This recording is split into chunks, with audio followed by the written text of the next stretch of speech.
ओम शांति।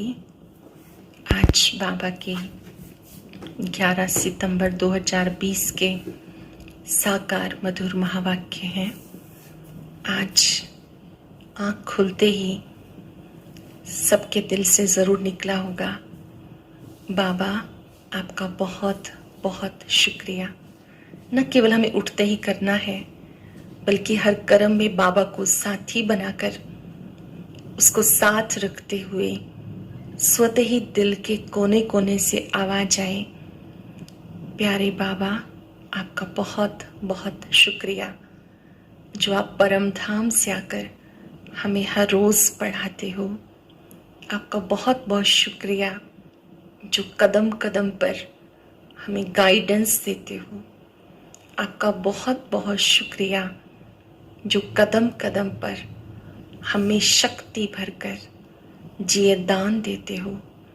आपका बहुत बहुत शुक्रिया जो हमें मार्ग प्रदर्शना देते हो।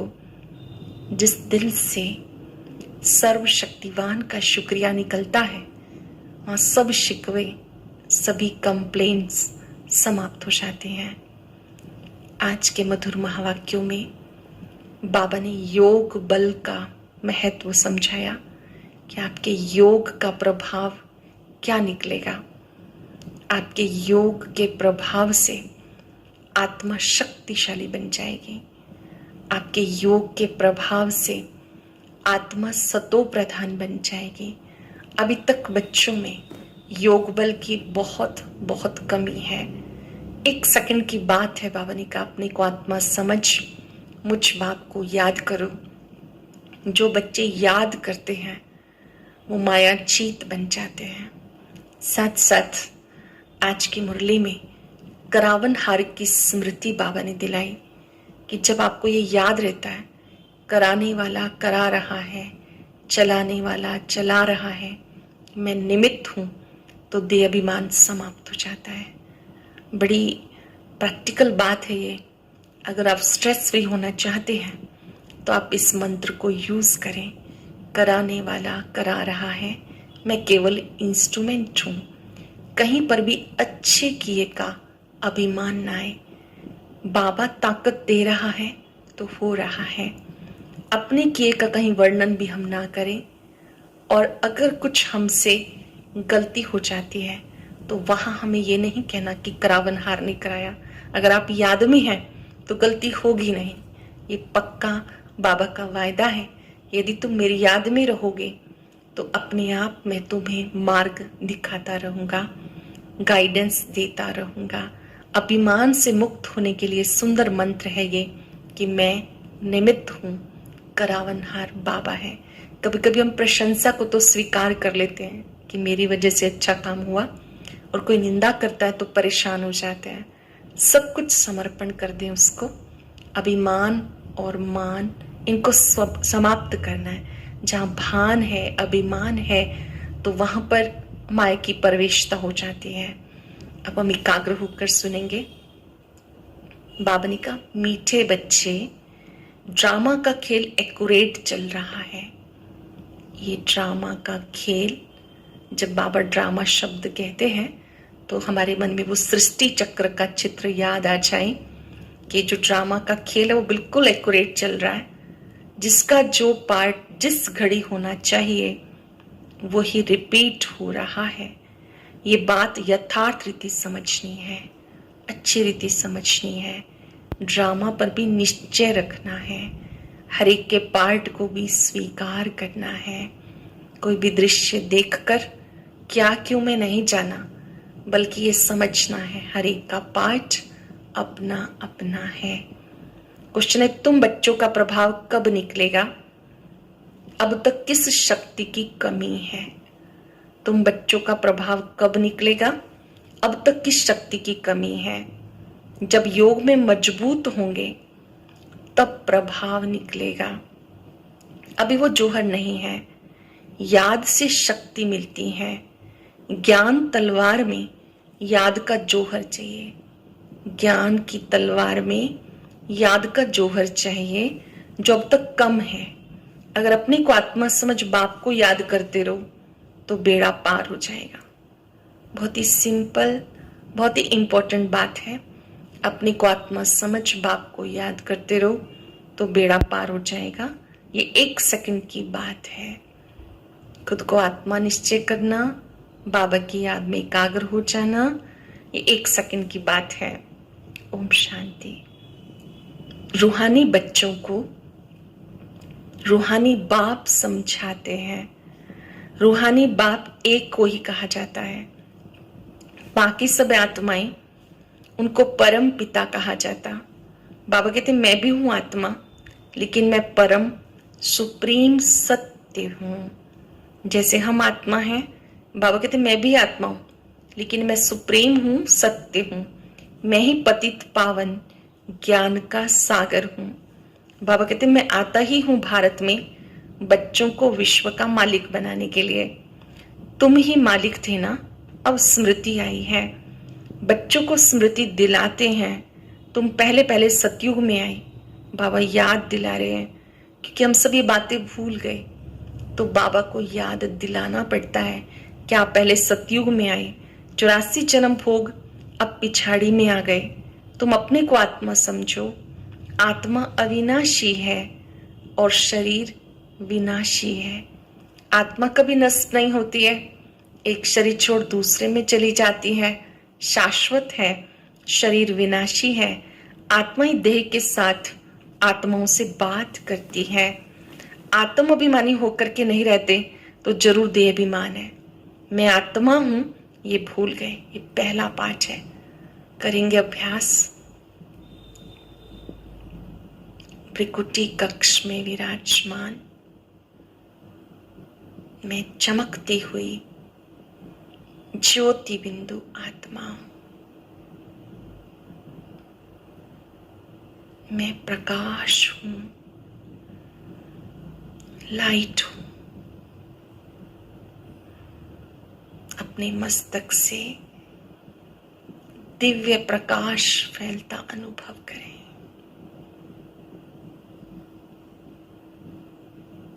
बाबा ने कहा, यह अभ्यास पक्का करो। मैं आत्मा हूं, इस देह की मालिक हूं। ये बात बच्चे भूल गए। कहते हैं पाप आत्मा, पुण्य आत्मा, महान आत्मा। वो फिर परमात्मा तो बन नहीं सकते। कोई भी अपने को शिव कह नहीं सकता। शरीरों के शिव नाम बहुतों के हैं। बहुतों का नाम शिव कुमार होता है, या और भी अन्य कोई भी नाम रख लेते हैं, लेकिन आत्मा का पिता है परमात्मा। आत्मा एक शरीर छोड़ दूसरा लेती है, लेकिन परम पिता जन्म पुनर्जन्म से परे हैं। कोई भी अपने को शिव कह ना सके। शरीरों के शिव नाम बहुतों के हैं। आत्मा जब शरीर में प्रवेश करती है तो नाम पड़ता है, क्योंकि शरीर से ही पार्ट बजाना पड़ता है। तो मनुष्य फिर शरीर के भान में आ जाते हैं कि मैं फलाना हूं। पहचान के लिए नाम रखते हैं, लेकिन धीरे धीरे देहाभिमान में आ जाते हैं। अब समझते हैं कि मैं आत्मा हूं। 84 का पार्ट बजाया, अभी हम आत्मा को जान गए। हम आत्मा सतो प्रधान थी, फिर अब तमो प्रधान बन गई। बाप आते ही तब हैं जब सब आत्माओं पर कट लग जाती है। बाबा को खुद आना पड़ता है आत्मा के ऊपर लगी हुई कट को, जंक को उतारने के लिए। जैसे सोने में खाद पड़ती है, तुम बच्चे सच्चा सोना हो, फिर चांदी तांबा लोहा पड़कर बिल्कुल काले हो गए। ये बात कोई समझा ना सके। सब कह देते आत्मा निर्लेप है। खाद कैसे पड़ती, ये भी बाबा ने समझाया बच्चों को। बाबा ने बताया आत्मा के अंदर खाद कैसे पड़ती है। छोटी सी बिंदी आत्मा, जब 5 विकारों की खाद पड़ती है तो आत्मा अशुद्ध बन जाती है। कहते मैं आता हूं भारत में, जब बिल्कुल तमो प्रधान बन जाते हैं तब आता हूं। बिल्कुल एक्यूरेट टाइम पे आता हूं। जब जब आत्मा तमो प्रधान बन जाती है, कट लग जाती है, बाबा खुद आते हैं। जैसे ड्रामा में एक्यूरेट खेल चलता है, जो पार्ट जिस घड़ी होना चाहिए उस समय रिपीट होता है, जरा भी फर्क नहीं पड़ सकता। वो है हद का ड्रामा, ये है बेहद का ड्रामा। ये सब बहुत महीन समझने की बातें हैं। बाबा कहते तुम्हारा जो पार्ट बचा ड्रामानुसार, कोई भी मनुष्य मात्र रचयिता को न रचना के आदि मध्यंत को जानते हैं। कोई भी परमात्मा को नहीं जानते, उनके द्वारा दिए गए ज्ञान को नहीं जानते। ऋषि मुनि भी नेति नेति कहते गए।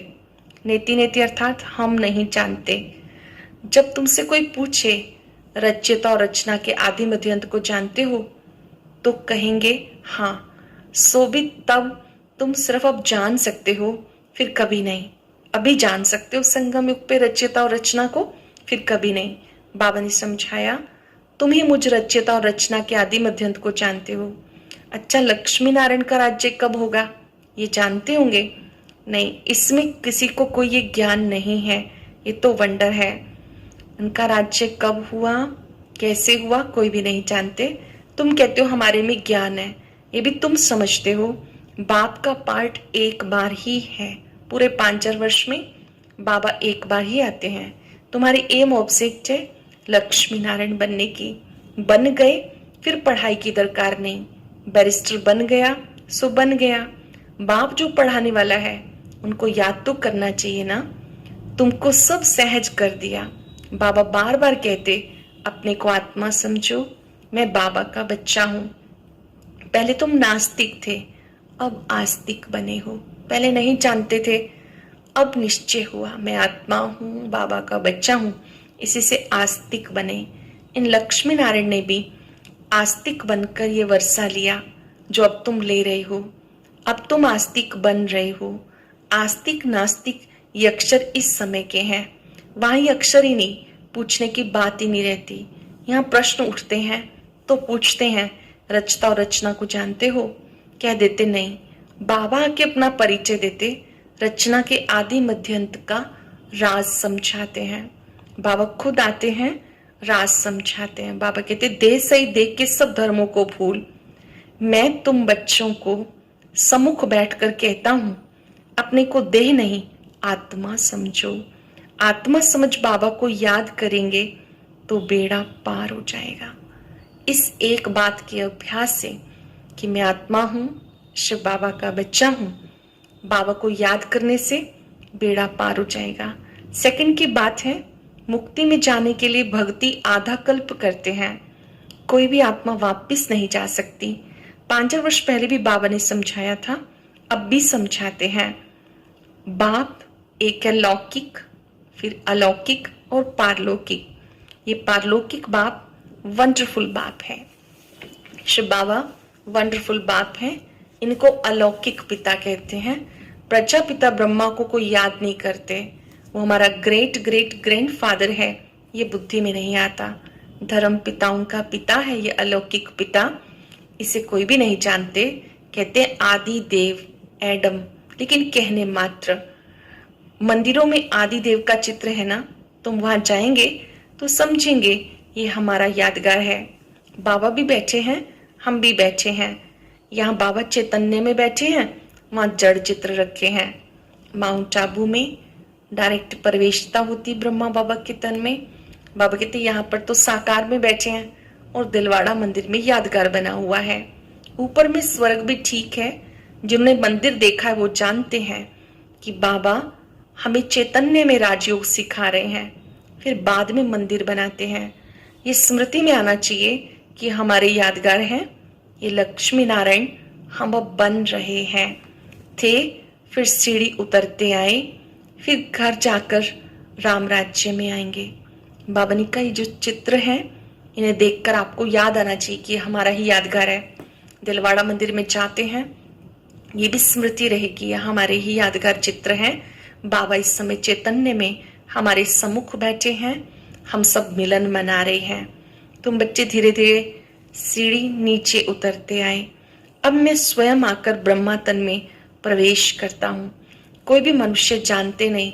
रावण का देखो कैसा चित्र बनाया, दिन प्रतिदिन और बड़ा करते रहते हैं। ये क्या चीज है जो इसे वर्ष वर्ष जलाते हैं?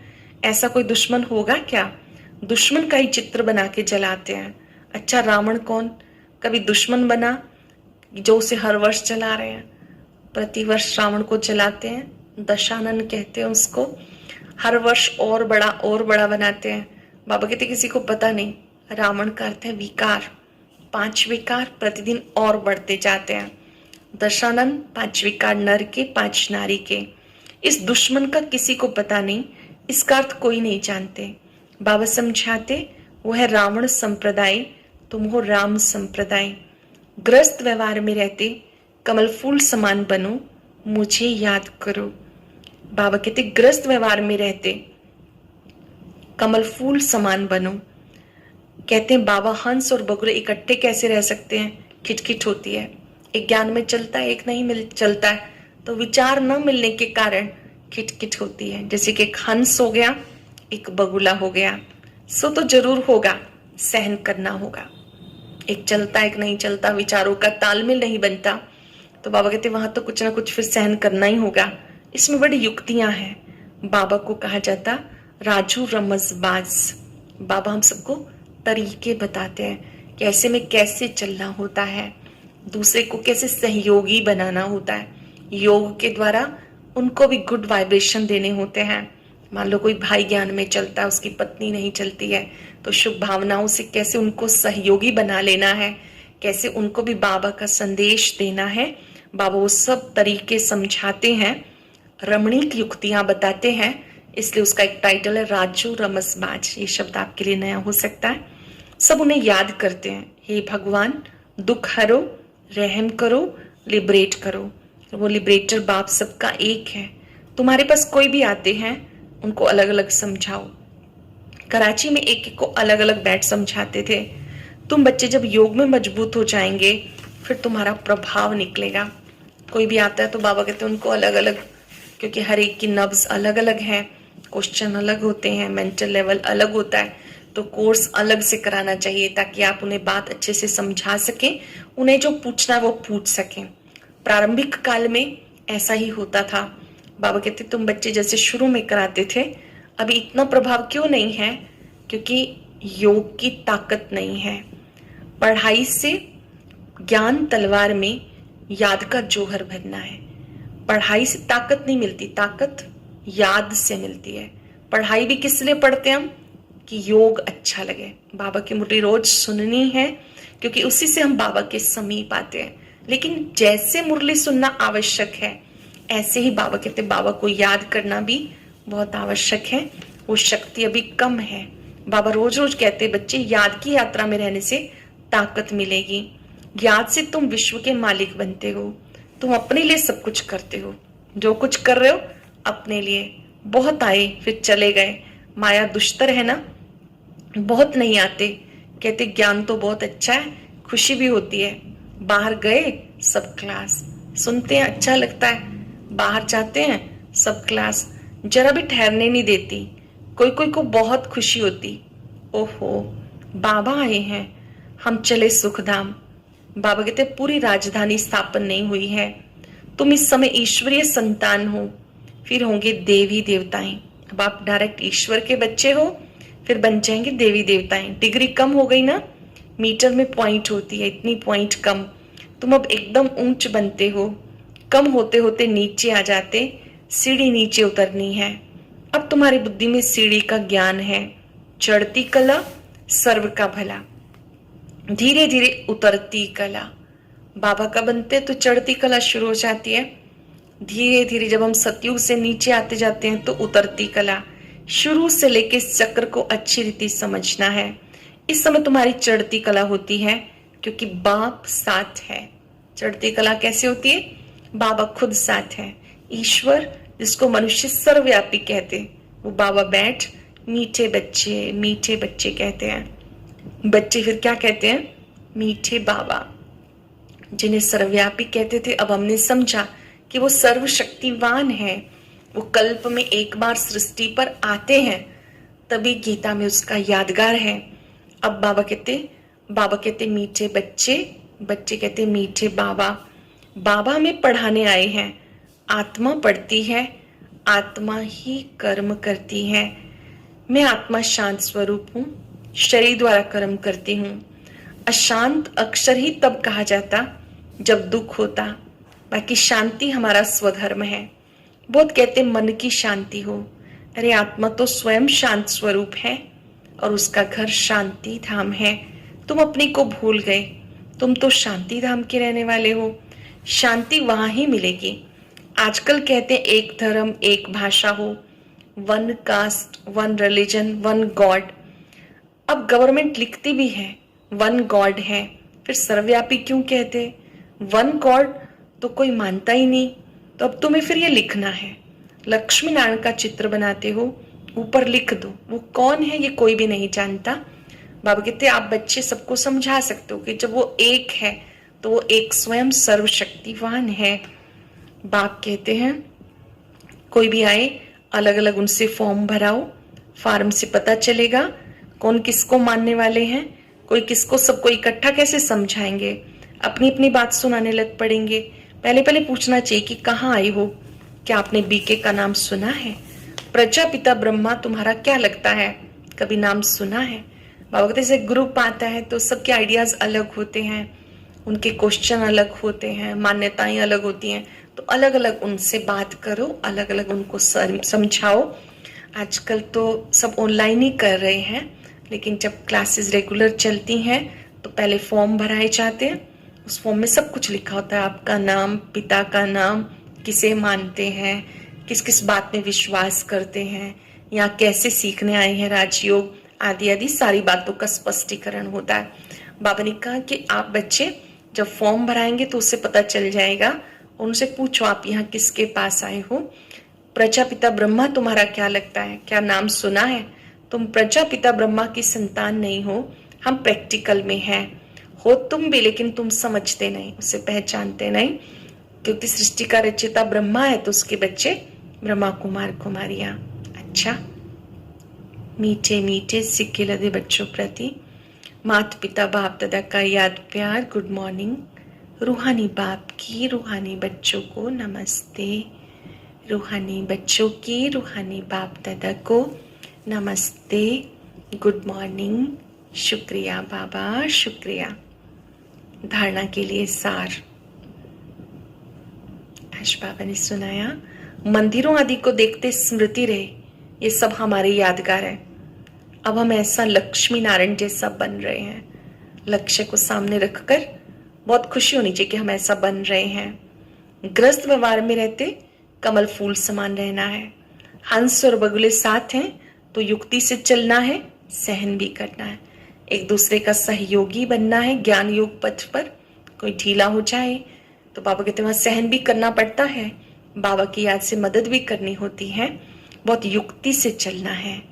वरदान है माया के बंधनों से सदा निर्बंधन रहने वाले, योग युक्त बंधन मुक्त भव।